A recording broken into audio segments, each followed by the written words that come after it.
In this video, I'm going to talk about whether you should go ahead and start a 5-bed facility or have something that is 10 beds or more as a residential assisted living facility. So if you're interested, make sure to stick around. What is going on, everyone? I hope you're all doing well. If you're new here, my name is Serge. Welcome to the channel. To all my reoccurring viewers, thank you so much for all the love and support that each and every single one of you have shown me. If you have not yet, make sure to go check out the God Made podcast on most streaming platforms.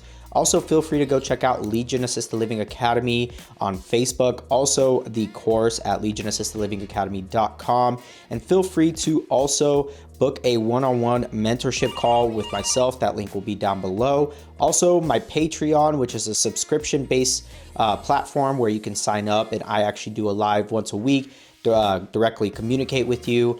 So you can go on there, check that out as well. Also, feel free to go check out valleyalfventures.com if you are a limited partner looking to passively invest in this niche, or you're an operator looking to actually expand your operations or sell your facility. Feel free to reach us out at valleyalfventures.com. And also, if you are looking to place a loved one or know of someone looking to place a loved one in a residential assisted living facility here in the Phoenix metro area, check us out at valleyalfventures.com as well. You can submit a form there and we will reach out to you.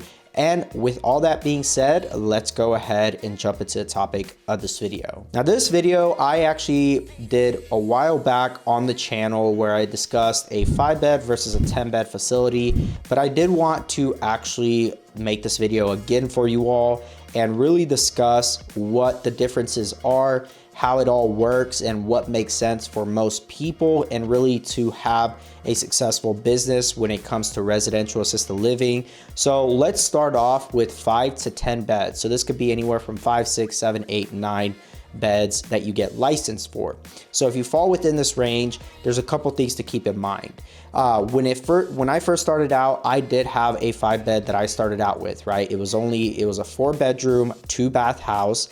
So I was only able to get licensed for 5 beds, and that's all that zoning would allow me in that size of a home. So with that being said, what was my experience with the 5-bed? Well, my experience really with the 5-bed was I realized I had to be the manager or the administrator. I couldn't outsource that right away and even later on, due to the fact that my margins weren't nearly there if I was going to hire somebody. So my break even really was at 3 residents if I were to do that. Now, if like I said, I was actually the manager and the administrator on my 5-bed. So I was able to really make a decent profit. You know, I'd make anywhere depending on how many residents I had, but on average, I would make about 6 to 8K a month net. This was what I would keep after all my expenses, after all my payroll, etc. And the issue with that, though, I had to do all the management. I had to do the day-to-day operations. And so I covered this topic in just a more recent video where how much can you make as a manager or an administrator. And so out of that 6 to 8K, if I would have actually hired a manager, I probably would have had to pay them anywhere between $3,000 to $4,000 a month. And so that would have only left me with about $3,000 to $4,000 net, which isn't very much at that point. Yes, could I have actually just worked on my business? But keep in mind, that is if I was at full occupancy in most cases, or at least at 90% occupancy. Like if I went anywhere underneath 4 residents, if I had more vacancies, I would have been losing money. So with only 3 residents, I would have been losing money every month. So that really is a scenario that you want to put yourself in. So with that being said, if you're looking to start a residential assisted living business, or you are already operating one and you have a 5-bed, you may want to look into acquiring another one and it being more than 10 beds. And so if you fall within the range of 5 to 10, so 5 to 9 beds on a licensing aspect, it's really hard to make the numbers pencil out if you're running that type of facility, especially if you're looking to outsource and hire individuals to come in, run the day-to-day, and be able to actually work on your business and not in your business. Because at some point, in order to successfully grow your operations, you need to step away from it and allow other individuals and delegate to other individuals to be able to grow your business. You don't want to just settle on one facility. You want to hopefully have multiple facilities. Now, if you're the individual who wants to have one facility, by all means, that's your decision. There's nothing wrong with that. But in most cases, to really run a good operation and to be eventually down the road to where you can sell off your portfolio, that's a really great way to build your wealth and be able to sell off a great business and great asset, right?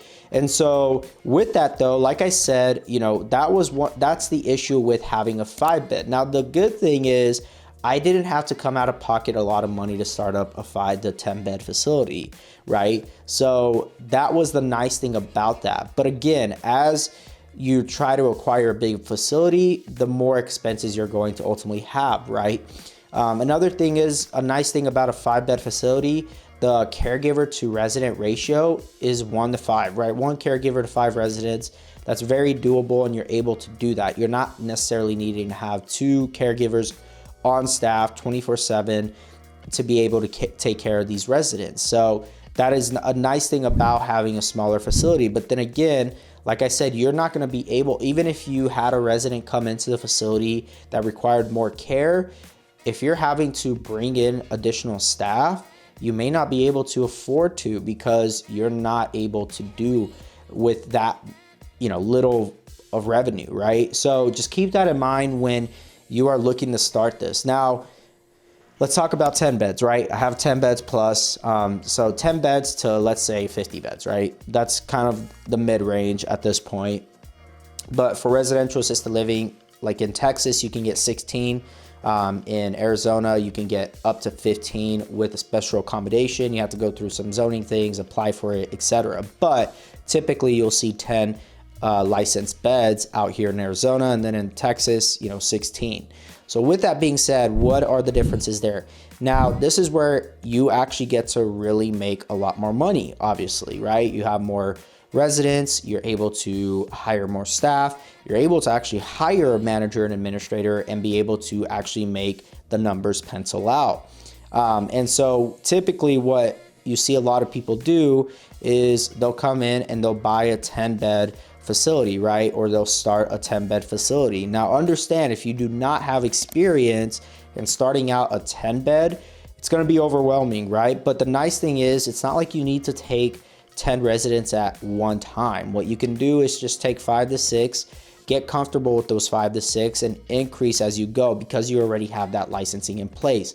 A lot of people have the misconception just because you get licensed for 10 beds that you need to take 10 residents at one time. Does it help? Yes, but if you're new, you can just start off slowly. You can get, 3, 4, 5, 6 residents, like I said, and as you gain that more experience, more confidence, and you're able to bring on more staff, maybe hire a manager, etc., you bring in those additional residents into your home to increase your revenue. And at the end of the day, your bottom dollar as well, right? What your net income is going to be. So with the 10-bed facility, it does pencil out really well, and you're able to be way more profitable. And I understand in most states you're not able to do it, like Florida, Oregon, California, state of Washington. You're not able to get 10 beds, but if you're gonna move and do this, try to have multiple locations. Now, one thing to keep in mind, do not try to have too many, 5 to 10 beds in different locations, because now you're kind of spreading yourself thin. I see that happen quite often, where people just start up a bunch of little 5-bed facilities.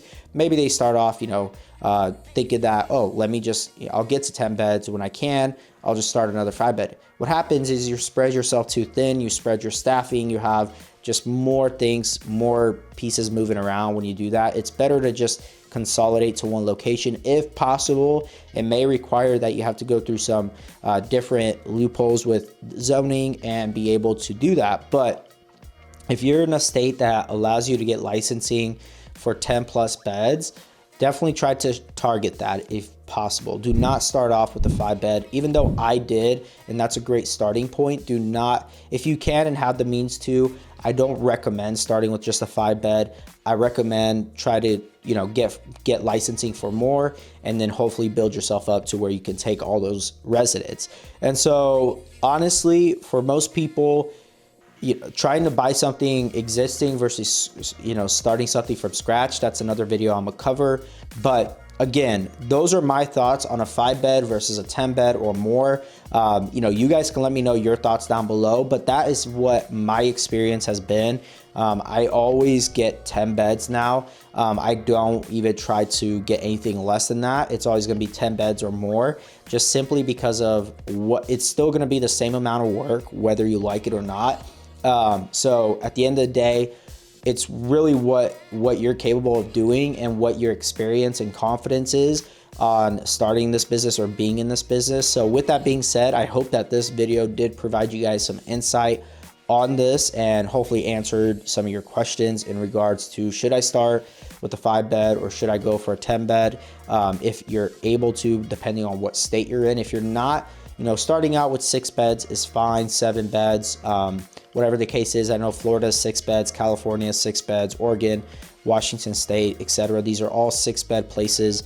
At the end of the day, whether it's a 6-bed or a 5-bed, it's just a matter of being able to charge the rates to make those numbers pencil out. And so I do offer a pro forma at legionassistedlivingacademy.com. You guys can check that out and you guys can input a ton of stuff in there. It's already pre-made for you all. And also make sure to check us out check Patreon out as well. Sign up. I can talk with you guys about this furthermore. And so with that being said, make sure to like, comment, and subscribe, and I will talk to you all in the next one.